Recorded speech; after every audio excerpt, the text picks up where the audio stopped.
Welcome, traveler. You have entered the realm of adventure. Prepare yourself for tales from beyond the dice. So due to the wild nature of our current world state, there have been some conflicts in schedule between some of our podcast teammates and friends. And so what we have decided to do is record pieces of the story separately. And we're going to focus on one particular character. And tonight, that character will be Spigs. So I am your Dungeon Master Luke, and your player is... It's Peter, and I'm playing Spigston Densar, your totally favourite character. That's why I'm only on this episode. Oh yeah.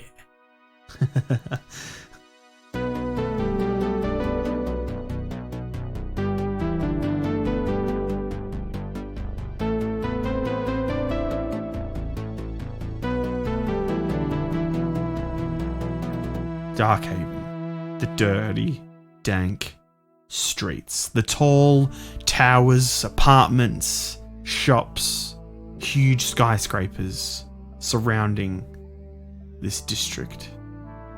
Neon lights, purples and blues, oranges, red elven signs and holographic imagery advertising various products litters the entirety of this city and doesn't stop in Darkhaven. The lights run 24/7 and the camera moves to show Central District. Everything here is clean, bright, tall, glossy. It looks modern, even though the entire city of New Etica is a futuristic city. Central District is one of the wealthy parts, the wealthy sections of the city, and the aesthetic design and architecture presents that. We see Ultra Die Incorporated Tower. Only a few months ago had the top piece of this tower crumble and fall to the ground with a giant mutated beast tumbling with the rubble. Now it is straight, erect, tall, brand new, and with a huge symbol on the very top of the tower. And it's not the Avenger symbol, Peter, no. It is the Ultra Die Incorporated symbol. A shining beacon, the tallest tower in Central District. Now, there is a discreet exit to the rear of this building. And Spigs, you are walking through these double doors that lead into this discreet loading dock area. You see a couple of shuttles, which are like hover vans, like people movers. You're the first one of your group to walk out. And you don't even think about saying goodbye to your friends for the moment, because you see your whole family there. You see Glist and Gleam, you see Razor sort of walking around, looking up towards you, Jarl in the back, and you just feel yourself moving towards them. You don't even notice that you're sprinting as fast as you can go. You're suddenly just there, and they're all over you. Gleam, standing there with his arms crossed, he looks awkward, but he joins the hug as Glist is squeezing you and Razor is holding onto your leg and trying to climb up your robotic leg and climb up towards you. Jarl comes over and places his hand on your back, and he even comes in for the hug. Then you're in the shuttle, and it's like you've been deafened. You're stunned because you haven't seen your family for weeks, and when you had seen them, it was in very small bursts. An hour here, 2 hours there, one at a time. Ultra Die didn't really let all of them in at once. It was a part of the NDA that you signed to make sure that you would follow the rules. And now, you're out of that part of the city, and you're in a more familiar setting. You're in Darkhaven. And the shuttle floats down, glides, and lands softly out the front of Densar Wares. The sign overhead, shining bright amongst all the other neon signs and advertising screens in the street. But as you look out the window at this familiar place, it looks different. There are almost 200 people of Darkhaven. Those that you know, those that you are friends with, people you have never met in your life before. They're all gathering around the shop. The shuttle doors open. Jarl gets out and he's telling everyone, back up, back up, back. He's sort of pushing them and sort of making space for everyone, for the family, as you all climb out of the shuttle and head towards your shop and your home. And the crowd are cheering and whistling, and you hear some boos and stuff like that, probably just coming from other jealous dwarves. So you're there amongst this huge crowd. And you've been amongst this sort of thing in the last couple of weeks and months, but not when you haven't been protected and surrounded by Ultra Die Incorporated people. Now you're with your family, and this crowd is pushing and closing in a little tighter than what you're used to. So this is into the shop? Yeah, you're out the front of the shop. This huge crowd there. The shuttle begins to lift off and fly away through the air. What's happened? What's happened to my shop? Why are these people here? Spixton, they're here for you, Glist says as she wraps her arm around your waist. All these people have been coming to the shop and asking when you're going to come home. They wanted to see you for themselves. You're a hero around here. You should obviously know that with the amount of times you've been on television and on the radio and on the casts. Yeah, but I didn't think there'd be this many people here. Like, I didn't think it was like that special. And you look up as you see something catch your eye in your sort of peripherals on your right. And you look up, and on one of the big hologram projectors, you see a hologram version of yourself in this flickering, gritty looking projection. Walk out of the projector screen and cross your arms. And then Cortain crosses his arms next to you, and then Little Moss leans in, putting both his hands on your shoulders, and it says Ultra Die Heroes. And then down the bottom it says Ultra Die stocks available for purchase now. The screen flashes, and then there is a hologram of a motorbike flying past, and then a hover car. It starts to advertise all these different vehicles that are now on sale. And then you look back to your shop, and the shelves are getting pretty empty. Jarl is yelling at people, telling them to get back, telling them that only a few people in the shop at a time. And you walk into your shop. All the little things that you had built, all the gizmos and the little gadgets and tools and all of these inventions that you've made and you had selling, are almost all gone. What do they want? Like, do I need to make more stuff? Why? I'll get at the desk behind. Let's get in the shop and make more stuff or sell more things. Let's get it behind the desk. Spix, I was wondering, should we close for a few days until we can build up enough stock, or stay open? What do you think? Well, like, do they just want like my signature? Like, maybe we just sell that. I don't know. Like, what have they been asking for? Everything, anything, Spix. You're basically the first hero of Darkhaven. Like, you helped stop a terrorist attack. You helped stop that big thing, and you're just a dwarf inventor from Darkhaven.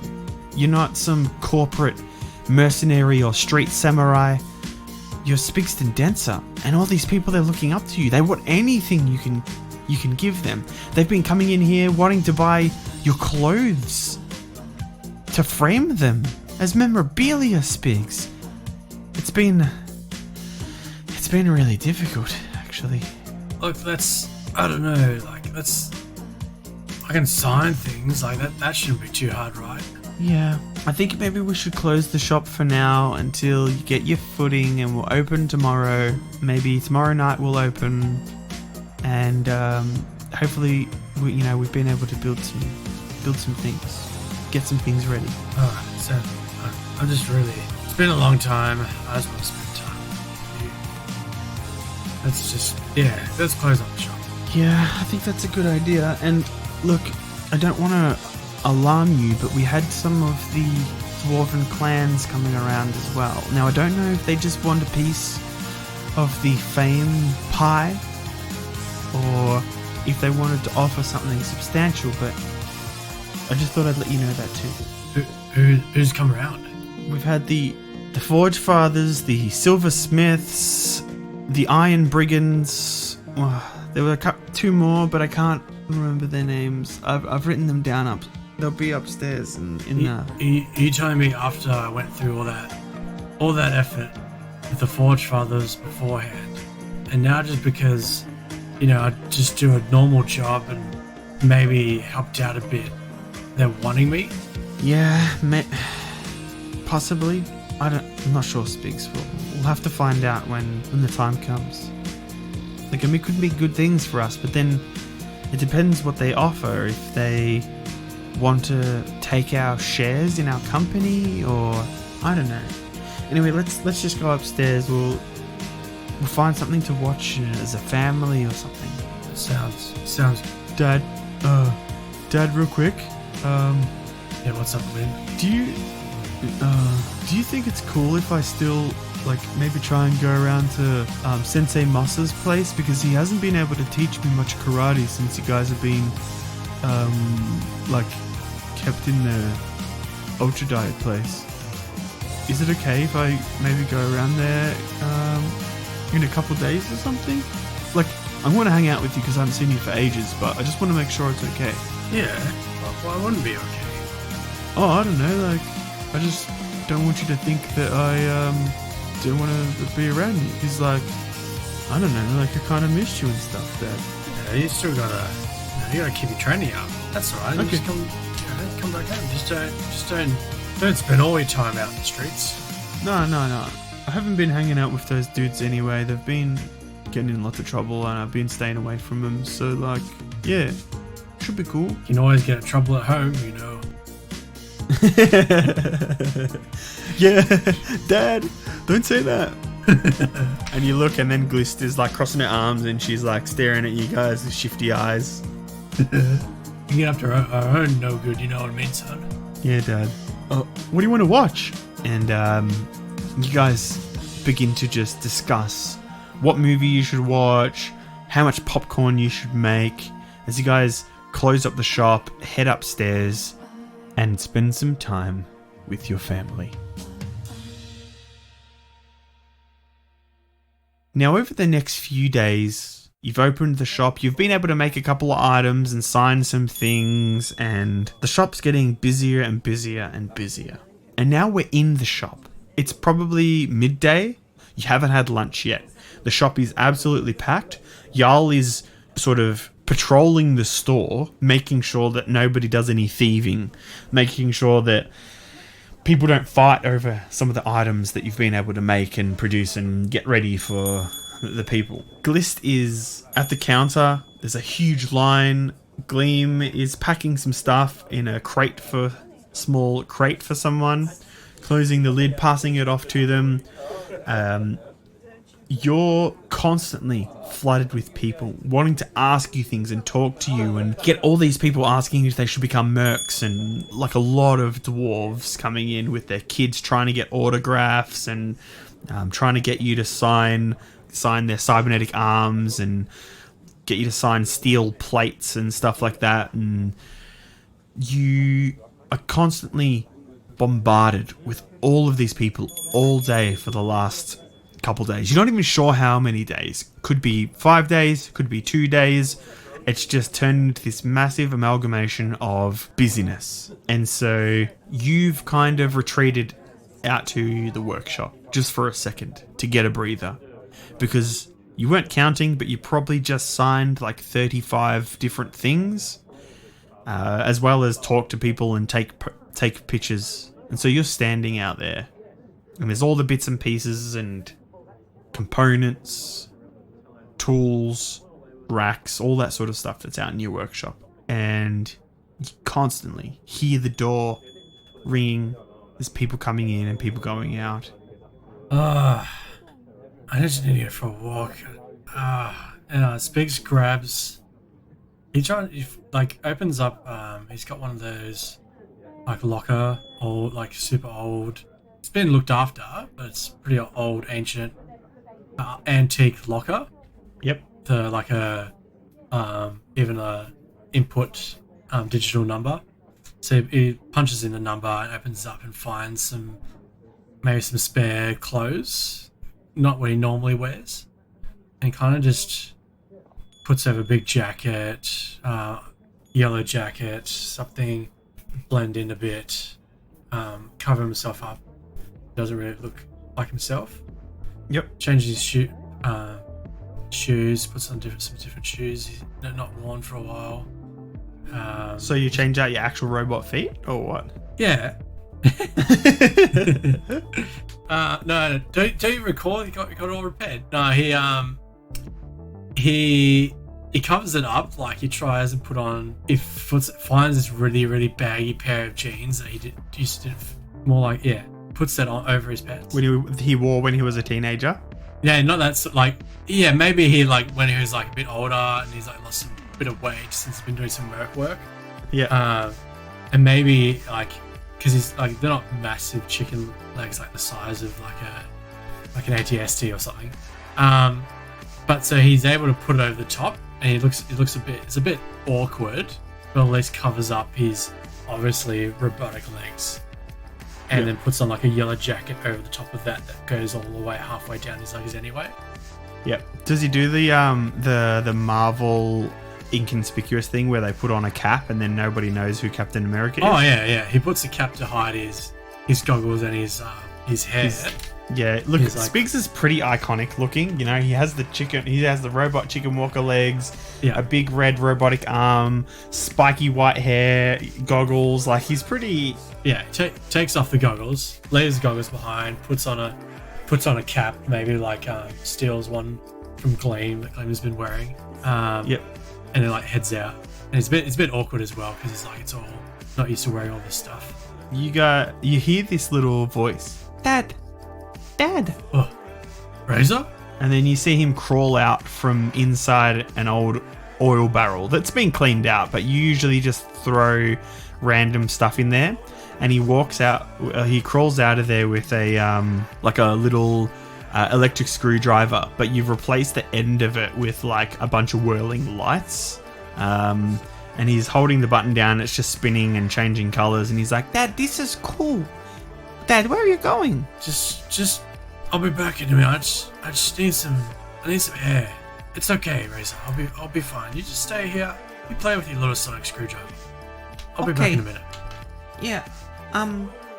Charlotte, I will tell Mum that you went for a walk. Yeah. Okay. Yeah. Go tell Mom. Can I have candy? Can you bring me candy? No, you already had 2 handfuls. Like it's too much, Razor. That's a yes. And he runs off.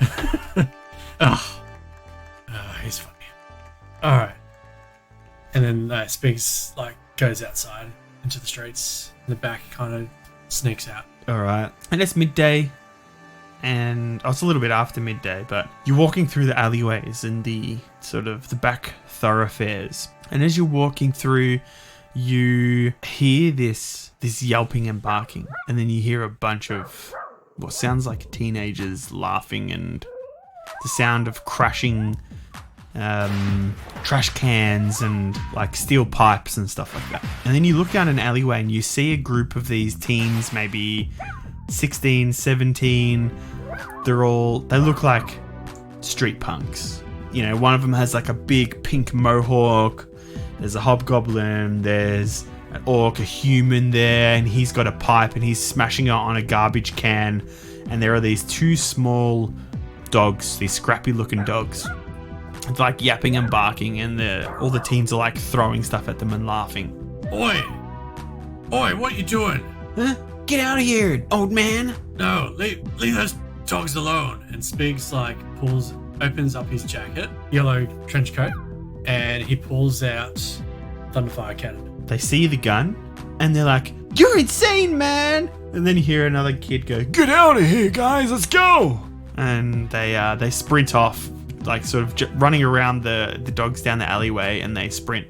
And you see one of the dogs is like sort of limping, and the other one is like barking at the teens as they run down the alleyway. Spigs like sheaths his in the sling he's got, the Thunderfire camp. He like searches his pockets, trying to find if there's anything like some like snack or something to give them. You find some jerky. You find an old protein bar that's half eaten. He gets the jerky and he like goes a bit forward, but he's at a distance because the dogs are kind of cowering. And he bends down and he holds out the jerky and waves at the dogs. Hey, it's okay. They're gone. Come here. Roll an animal handling. Oh no. Do that to me, Luke. What if I do this? There's got to be a number in there. 73. What? Animal handling. See my roll. I rolled a 19 plus 6, so 25. Nice. All right. So the dog that was barking at the teens, sort of walks over to you, sniffs it, and the one that has the sore leg like limps over, sniffs the jerky, and you give pieces to them, they eat it, and the one that's injured sort of curls up next to your leg, and he's sort of whimpering a little. Spigs like looks at them and looks around, and then he scoops them up, and he picks up the one that's injured, and then he goes like to the other one, come on little guy, follow me, and he heads like back to the shop. As you're walking back towards your shop through the alleyways, the other dog follows, his friend follows you, and as the hover rail trains fly overhead between one of the buildings, you turn the corner, you see the back of your shop, and you head inside. When you enter your workshop, the way that you exit is the way that you came back in. You notice that you were out for quite a while walking around. Gleam and Glist pressing the button, and the big roller shutters are coming down. Jarl is sweeping up a whole bunch of just, rubbish and dust and stuff that sort of got left behind and blew in the door when people were rushing in and out. And Razor is still in the workshop playing around. He's on top of an engine just sitting on there, and he looks over at you and he's like, Oh, dogs, puppies, Dad, where did you get them? And he climbs down off of the engine, falls to the ground. Oof. Ow. Where'd you get them? Where's my Dad, where's my candy? Razor, I said not. Don't sit up on that engine. You've hurt yourself. You okay? Yeah, I fell. You okay? Yeah, I'm fine. Where's the dogs come from?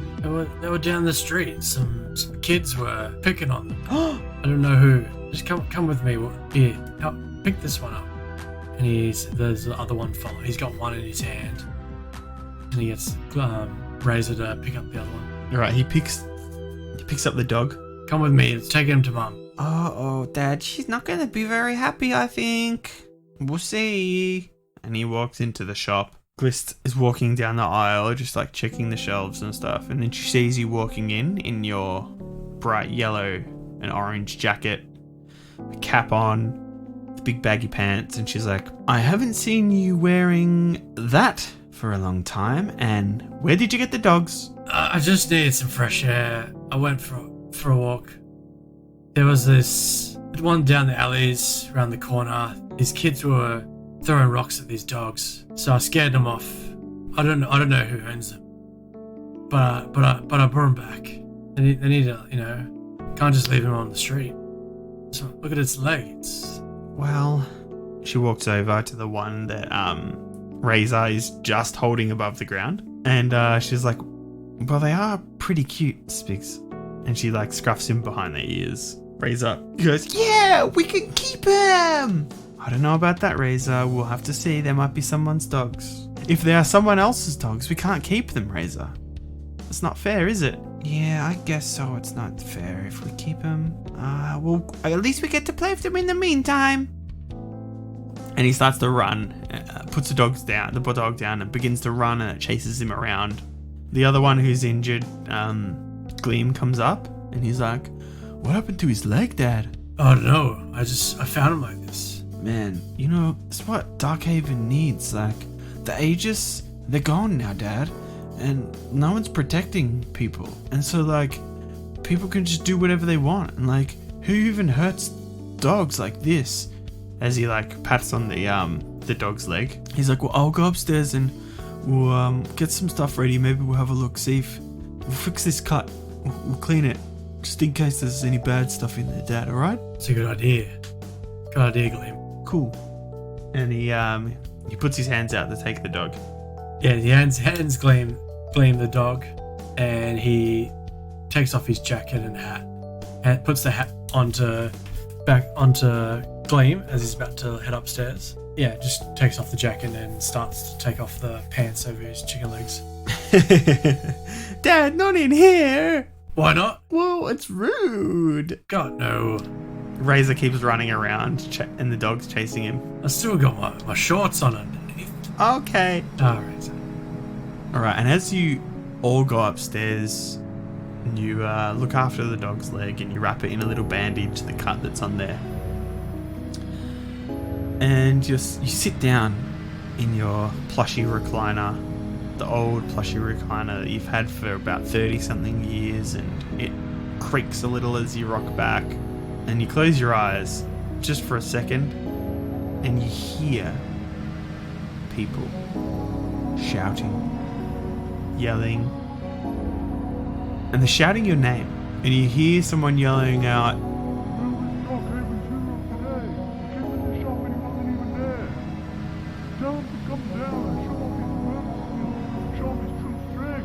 and you like peek out the window, and there's like this big half-orc, muscly half-orc, in like these fluoro green overalls. He's got glasses on.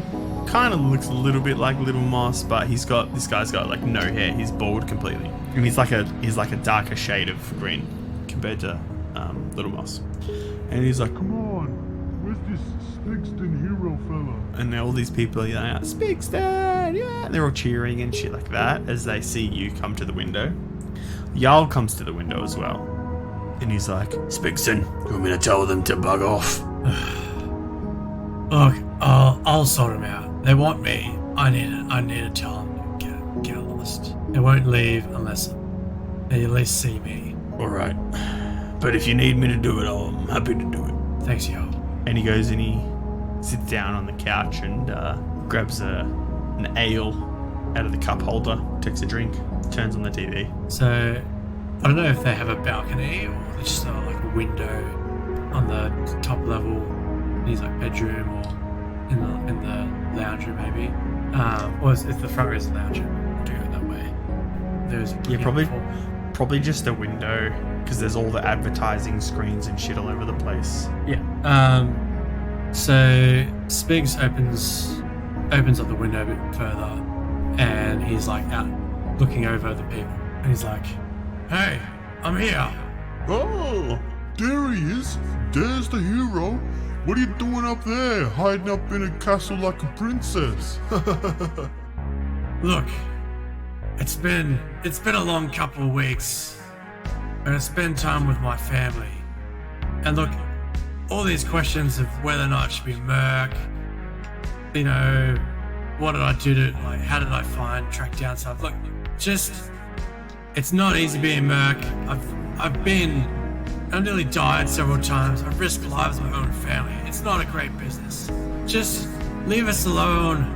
Go home. Look after your own families. You know, come in a couple of days and I'll sign some more things. But just let us have our own peace. You see people like holding up their phones and communicators and cameras, and they're taking pictures and filming you and stuff. And you hear someone go, "Boo!" Oh, it looks like the little dwarf doesn't want to come down here, guys. Let's just get out of here. What a waste of time. And the big half orc just walks away. The crowd sort of like hangs around for a bit, and they're just filming you until you basically close the window and shut your blinds. But you can still hear them outside, just creating a ruckus. I don't know if they're gonna go away. We'll see. Dad, maybe like we should like, I don't know, call NEPD or something. What are they gonna do? Just okay, we got. Also, I need to report those dogs missing as well. Let's try that. Cool, Dad. All right. So Spigs puts on his goggles and connects to the local police department.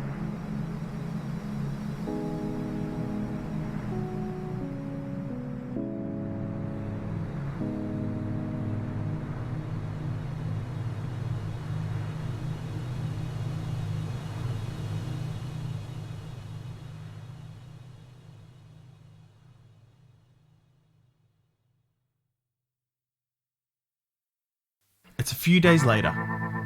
The shop has been busy when you've had it open. People constantly coming in. You've seen that half-orc a couple times come through and, just not buy anything. He's just being a bit of a nuisance. Not really doing anything, no harm or anything. He's just a big loudmouth idiot. And you get a call in the afternoon after you've closed up, and it is the NAPD. And they tell you that the owners of the dogs have been found, and that the 2 officers will come and collect them to return them to the owners, and they thank you for your service in protecting New Etica, as well as returning these dogs to their rightful owners. And you get off the phone call and you look across the shop, and out the back in the workshop you see Razor running around as the 2 dogs are chasing him. Gleam is bouncing a ball and pretending to throw it, and one of the dogs goes to find it and can't, and then looks up and sees it's in his hand, and then runs back to him. Speaks, slowly walks down the stairs to the shop. Gleam, Razor, come here. Yeah, Dad. The dogs, we discussed when we first got them. They've got their owners have contacted us, and they're going back home. No, That sucks, Dad. What the frick? Look, we knew this was gonna happen. We can't keep them. They're someone else's dogs. So, Can't they just get new ones? And we keep. I'm sorry, that's not how it works, Razor. I'm sorry. We have to give them back. I'm really. I know you're enjoying your time playing around with them. It's been a good distraction, but we can't. What if it was? Just think of it. What if it was your dog? Like you'd like it like now. You think it's your dog. What if someone else was like, hey, we lost them and they were like wanting to keep them? You want them back, wouldn't you?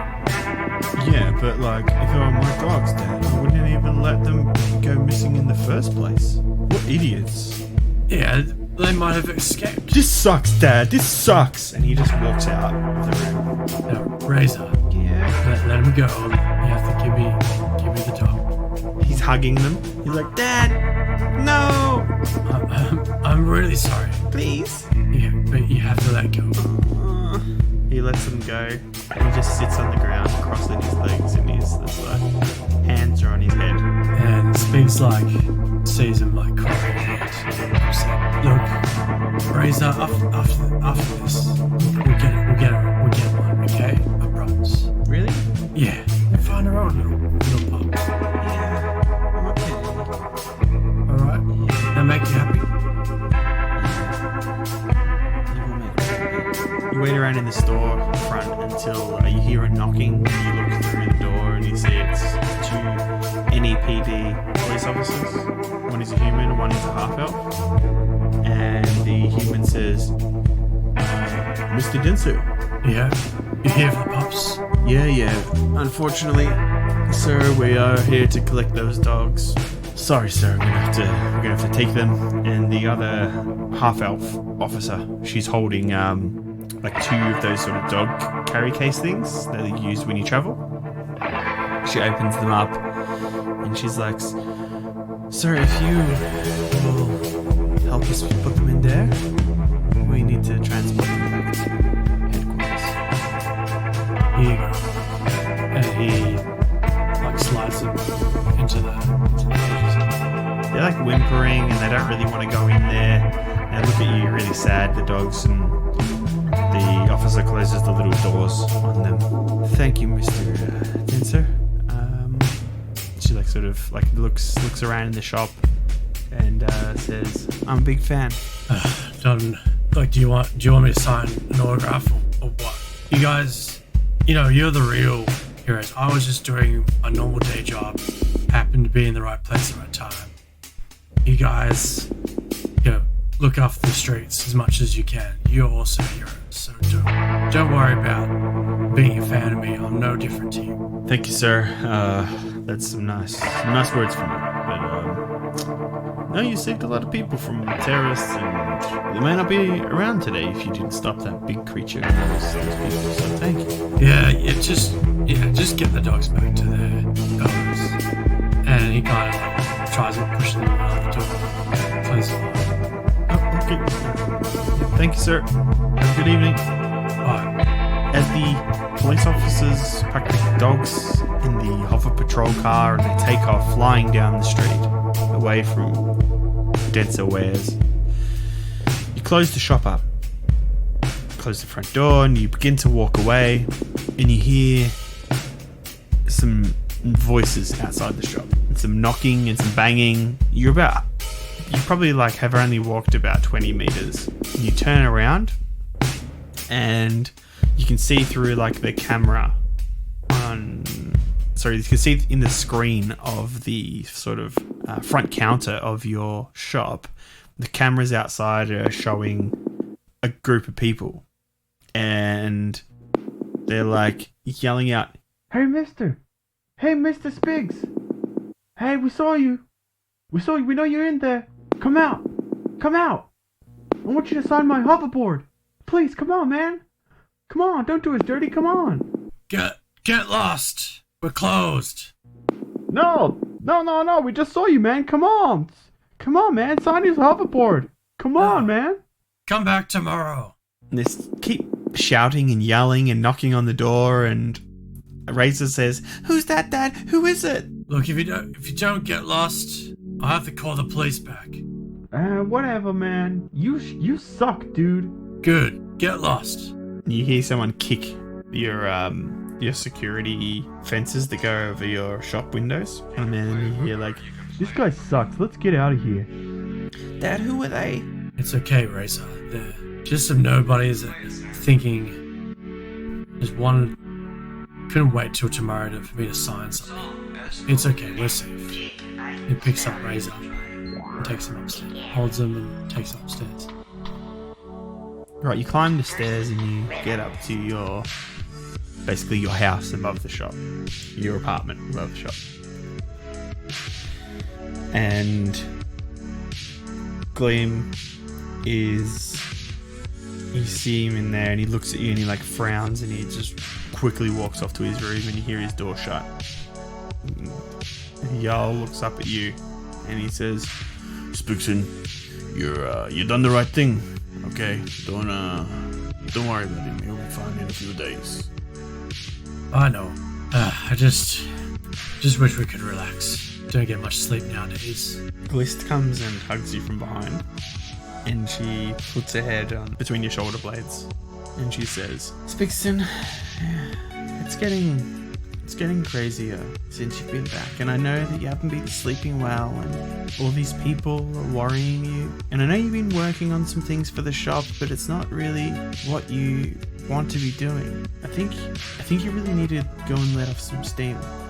Like, I don't know if you go and meet up with Cortain and Little Moss or whoever and have a few drinks or whatnot, but you need to do something that's going to help you just get through this." Yeah, I don't know. I'll think on it. List, I'll think on it. And it's a shame we had to get rid of those dogs. The boys really loved them. Yeah, look, I may have accidentally promised Razor we would get one. Okay. Hey, I would love to have one around here, but we don't really have the space right now. yeah, look, and the whole mess of cleaning up after them, and just more work, I think.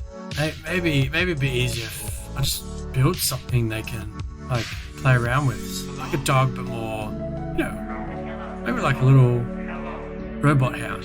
Okay, that's not a bad idea, because I mean, if like you can make them, and if we can end up making that a product we can sell that's a lot cheaper than some of the bigger cybernetic corporations, then yeah, if you think you can do it, go ahead. Like small. Yeah? Maybe I was thinking there's those guys at the library. I've been thinking about my parents as well. What happened to them. Maybe if I go hang out with them, find out what they're up to, and I can go and build the dog there, be away from the shop or something. Maybe I can just get my head back together there. I'll come back, I won't spend all my time there, just out here, half a day or something over there.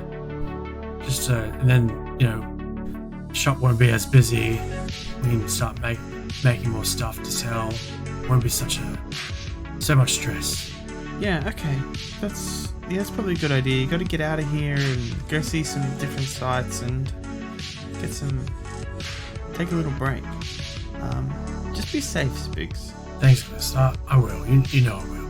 She kisses you on the cheek and she takes a razor from you and she says, well, Razor, I think it's time for your bed. No! She carries him down the hall towards his bedroom.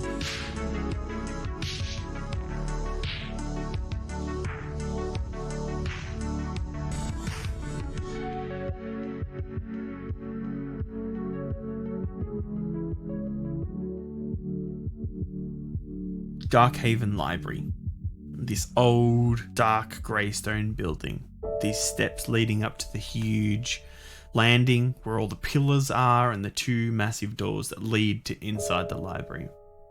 And you're walking up those steps and the doors are closed. You knock on them. You hear a few moments later the footsteps of Dune as he opens the door.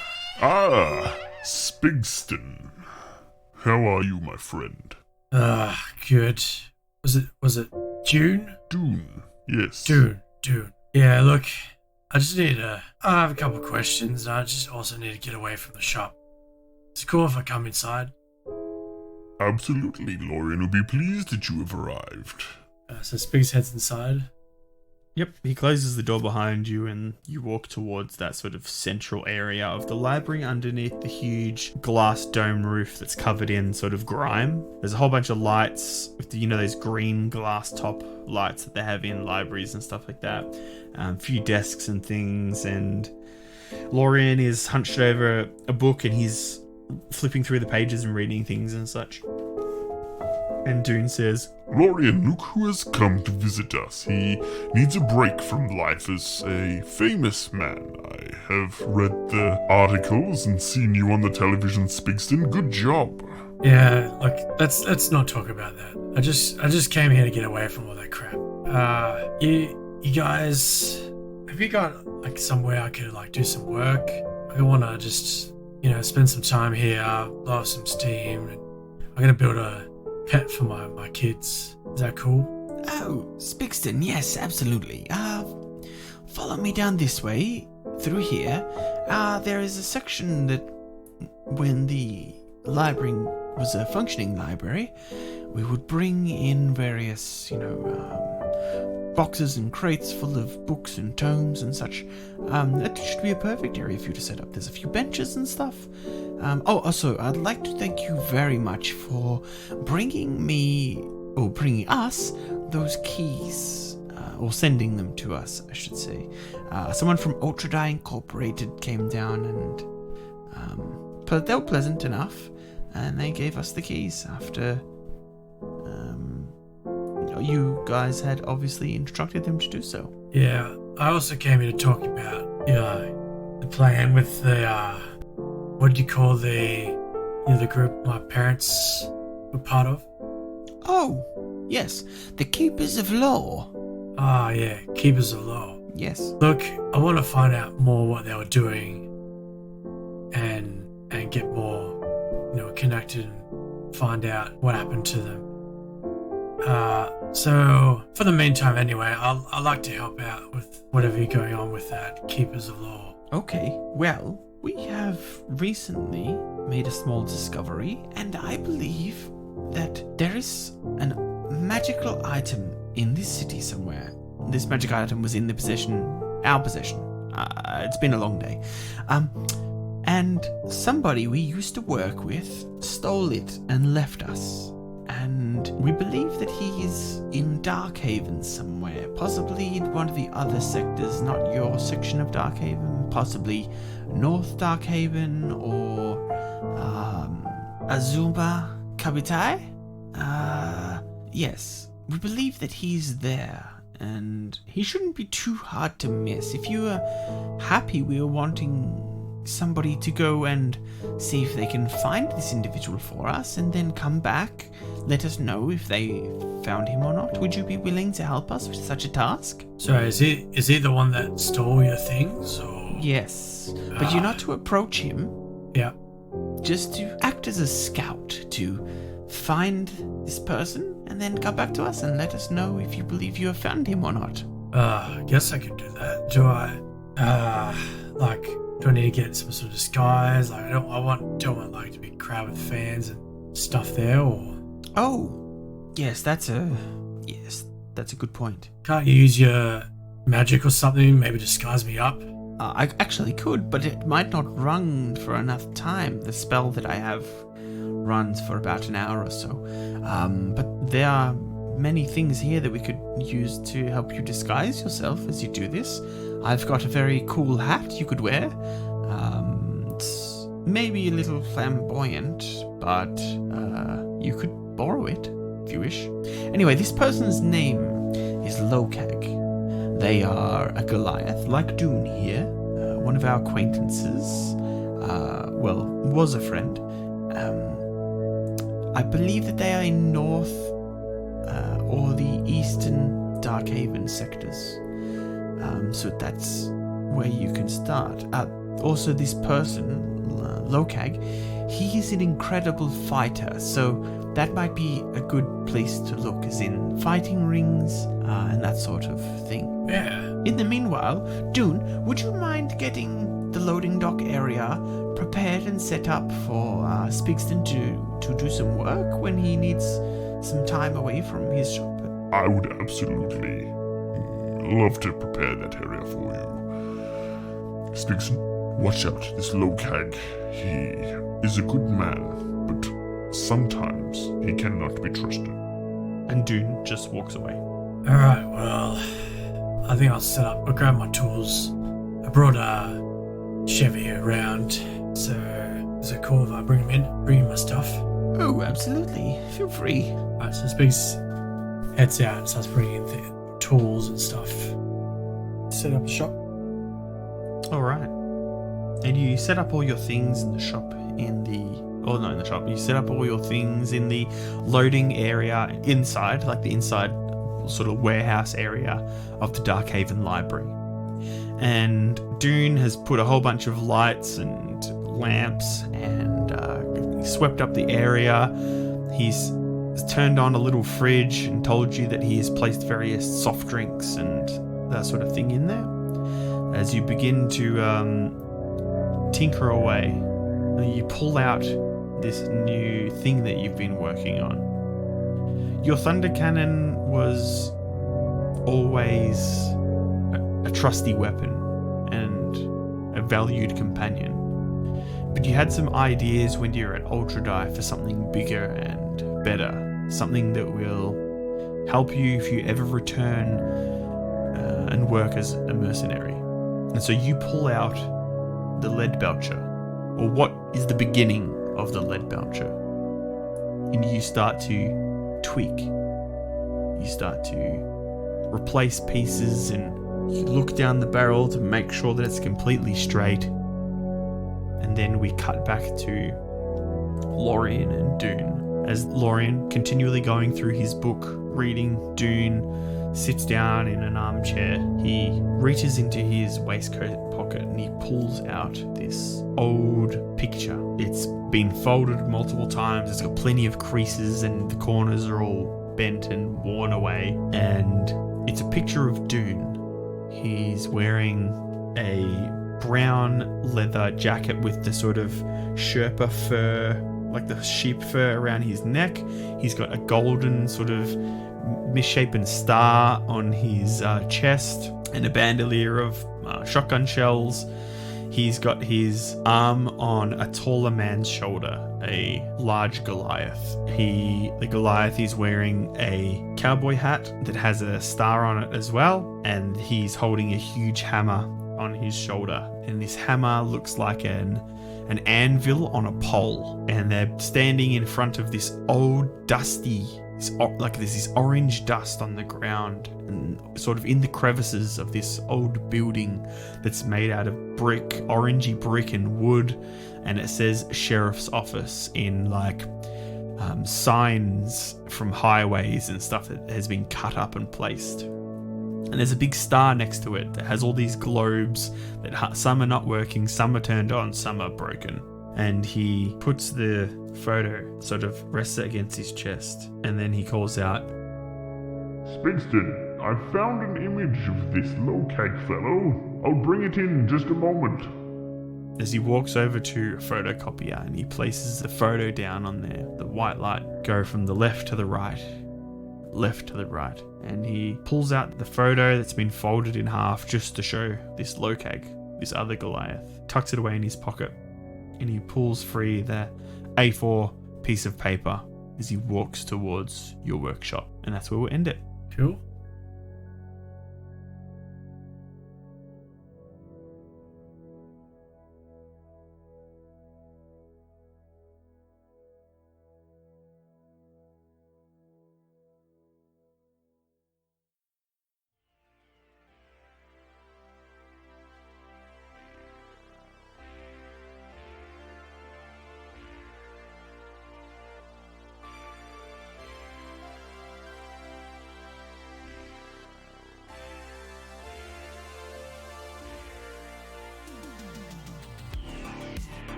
Thank you for listening to the show and downloading this episode. Thank you for taking the time to share this with a friend. Hopefully you have. Now, we totally understand with all the wild, crazy stuff that's going on that you can't get out to your gaming stores and might not be able to play D&D with your friends. But if you have, or if you're finding yourself with all this extra time, make sure that you use services like Roll20 and Discord and jump on and talk to your friends, because in these times that you might be isolated from society and from the things you normally do can get pretty rough and you can feel down. So make sure you take the time to do that, to sort of engage with your friends online if you can't see them in person.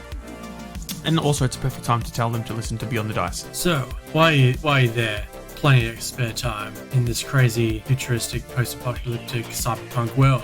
But you should jump onto Facebook and our Instagram and check out all our news. We will let you know when there's new episodes, when we got all our cool pictures on our Instagram of all the previous games. You want to have a look there, comment on there. We'll comment back, that sort of stuff. I think that's how it works, right, Luke? We comment on things on Instagram. Yep, we do. Is at Beyond the Dice. So Facebook, just search Beyond the Dice. We'll be there. We'll be there. You know what it looks like. We have all cool news and stuff there. And we do have a shop. We understand if you can't support the show. Totally understandable, but if you have the ability to and you would like to, we have a bunch of merchandise on there, some Tree Reach stuff, we have some D&D stuff, some RPG related stuff. It's not just all podcast related stuff. We've tried to make it as diverse as we can for people. Might be some designs that you like the look of that's not, just podcast merchandise. There are some other things. So if you have the ability and you would love to, then it'll help support the show, which is amazing. If not, that's cool. Just chill. Just share the show with a friend or give us a review. That also helps us quite a lot. Another thing to add, Luke. Yeah.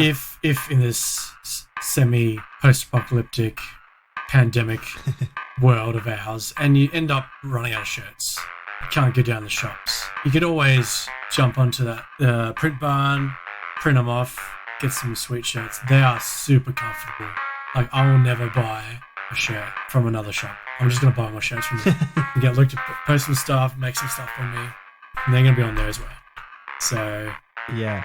If you ever run out or you run out of cleaning agents, you can't wash your shirts anymore and need some new shirts, jump on there. And hopefully we have some more product to be able to sell. Yeah, they are really comfortable. The company who makes them, AS Color, it's an Australian company. and the material is really, really soft, so they are quite good. Yeah, anyway, for all you people out there who are listening, please stay safe.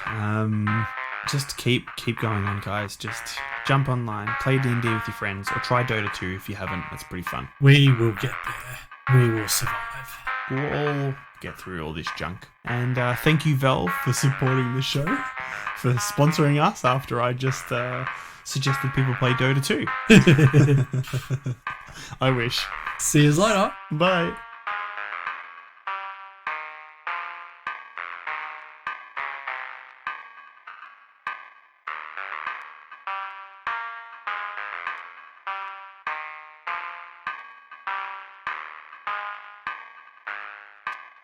Bye.